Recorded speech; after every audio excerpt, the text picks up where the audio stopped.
Councillor Cusnell. Thank you very much, Convener. It's a pleasure to join with you today, one of the few committees that I've not appeared for with my various notices of motion, so always good to come to a different committee. As I was sitting here, I was reminded of a Chinese proverb attributed to Sun Tzu, who wrote Art of War, but maybe not from him directly, that if you stand by the river long enough, you'll watch the bodies of your enemies float past, i.e. that patience and sticking to your virtues and your principles matter. And that has mattered for the ladies behind For Women Scotland, where they were pilloried and attacked for their position. And I'm glad that we now have a Supreme Court decision which provides clarity, and I'm pleased to see the progress that officers are making in relation to this. I want to put on record, Convener, my thanks and respect for Ms Newcombe for her engagement in this with me, which has been very beneficial to the position that I have come to. And I also have been standing by the river, Convener, because I previously had a notice of motion on this very same topic in 2024. And some of the same councillors who are now saying that we do need to implement better guidance were then saying that, oh, Councillor Kushner is talking rubbish and we don't need to do anything in relation to this. So times have changed, and I am pleased to see that. It's disappointing that our notice of motion hasn't been approved. It is essentially confirming what the council is already doing. It is saying that officers are engaging with colleagues to come to an agreed position. The only fundamental difference is that we want a specific policy or policies for individuals who manage buildings. As we've said before and came out in questioning today and previously came out in questioning with the corporate landlord, is that we have hundreds of buildings across the city which we manage or we own and operate. The people who are running those buildings do not have any specific guidance in relation to single-sex spaces. And perhaps previously that would have been acceptable where we didn't have this Supreme Court judgment, and even before that, where we didn't have the situation which we have seen within this townhouse and within the art gallery of people who are biologically male but are trans female going into women's toilets and taking pictures outside that. So there is a strategic risk as far as we're concerned in terms of the landscape shifting.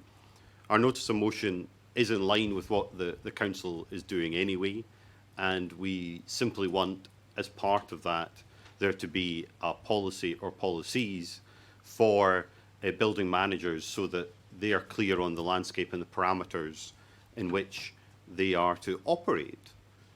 And I appreciate the officer comment that that guidance may already be there in some forms or in different documents.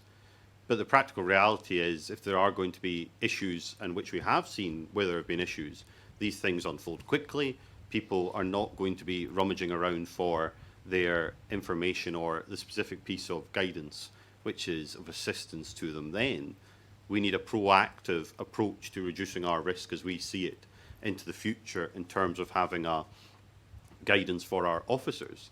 And when I presented this in 2024, the notice of motion was slightly different then, but I was previously supported by a councillor of independent mind and an independent councillor, Councillor Crockett, and I'm delighted to be supported today by Councillor Bolton, a councillor in the same independent stance. And this shows this is not a party political move. This is about how we view the issues for our council and for our citizens. And, you know, it's disappointing that we can't get some agreement, because if you read my notice of motion, it is confirming basically what officers are already doing. They're already reviewing their policies and guidance and making sure that it is updated to comply with legislation. The only difference is that we want a specific guidance, a specific piece of guidance or guidance plural for our building managers.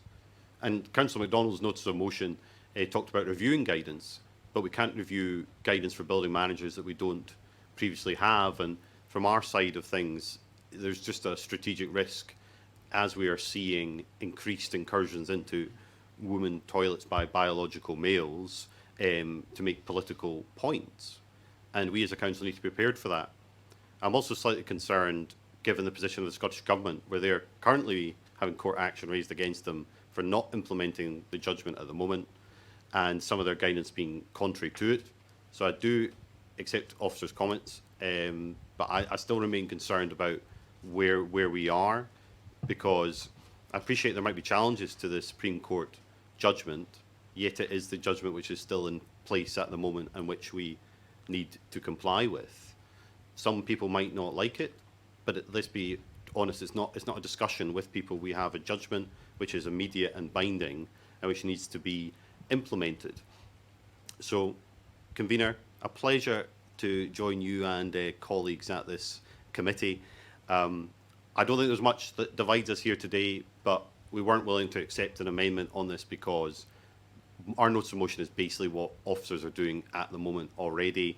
It's just that we wanted a policy for our building managers to reduce that strategic risk, because we are seeing these incursions by hardline trans activists.